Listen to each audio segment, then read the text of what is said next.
So we have the oil pump control valve and the wiring harness replacement.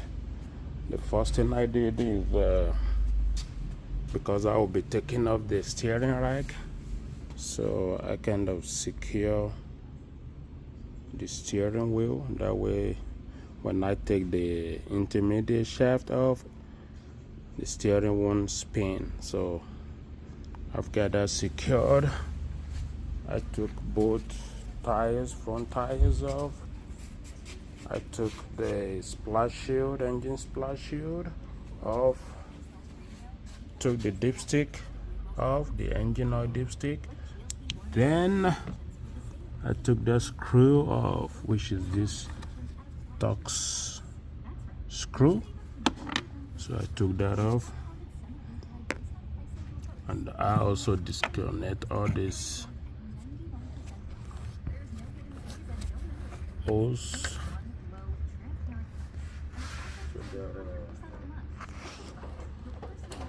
There are two hoses down there. This one is some sort of quick disconnect. So you push on this tab, you slide it, then you push down on it. Which the other hose right there has a clamp on it. So I took that hose off. That way, because when we're trying to get this dipstick off, we'll need it to go around. You'll need to like come around and slide out of that. So that's the reason why I took those two vacuum lines off from the intake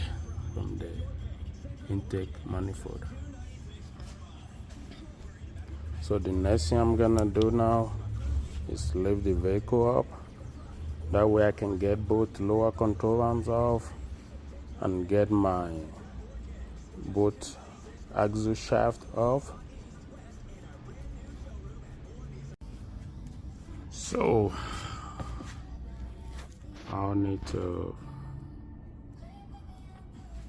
get both CV shaft off, and doing that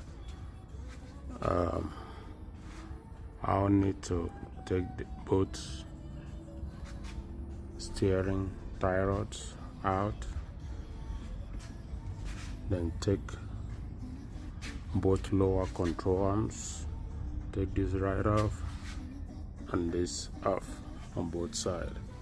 So we'll take this off right here. We'll take it off from the subframe, the lower forward and the lower rearward control arms. And I'll also need to take the intermediate shaft off from the steering rack. So before doing that, I'll put a mark on the intermediate shaft and the rack spline. That way I can get it back in same spot. All right. All right. So we got both control arms off. Got that. Got these off from right here on both sides. Got the lower oil pan off, so we can get the oil pump pickup tube.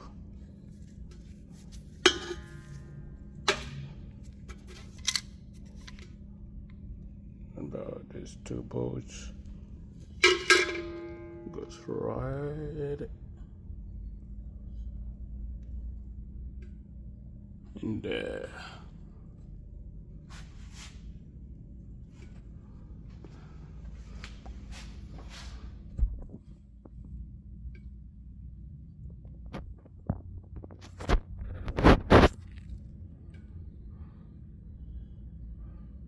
was right in there. So we get that off. And I have to take the front transfer case with the bracket off. Then I took the drive shaft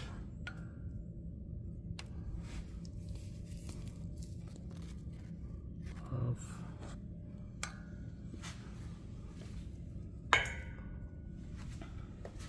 Is held by this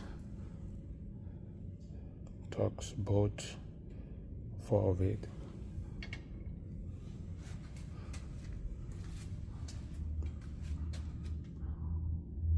And I took out the oil pan. I took the engine mount bolt is held on by 3 bolts on both sides. I took it off and I kind of lift up on the motor from right here a little bit. Now what I'm gonna do now is drop the subframe a little to create a clearance for this oil pan so I can slide it off.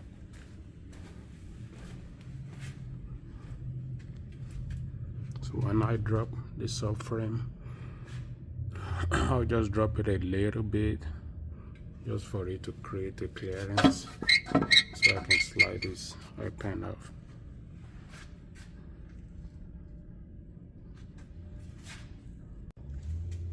I will get our oil pan down. So this is the oil pump valve and the connector that I'm about to replace.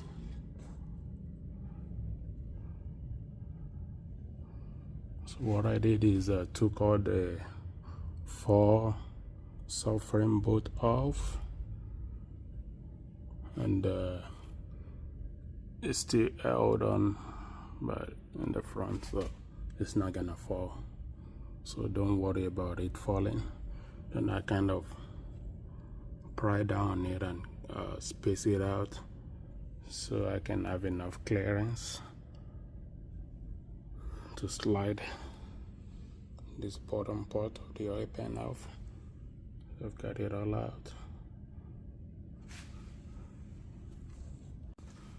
So the solenoid is held on by this Torx screw,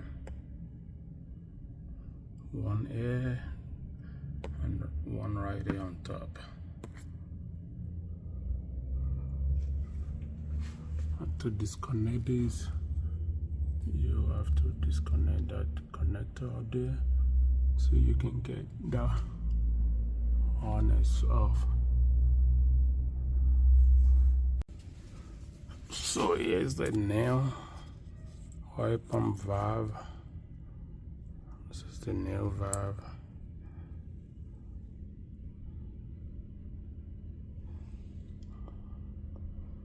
That is the port number 278. Okay, it's A278-180-0415.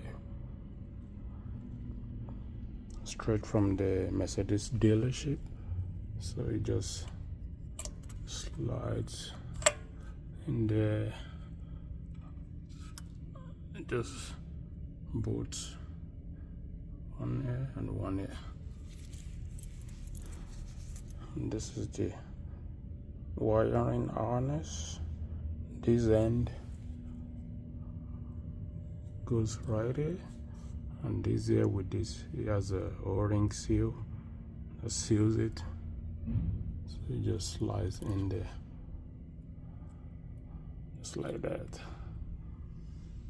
So I'm gonna put the bolt on and the wiring harness.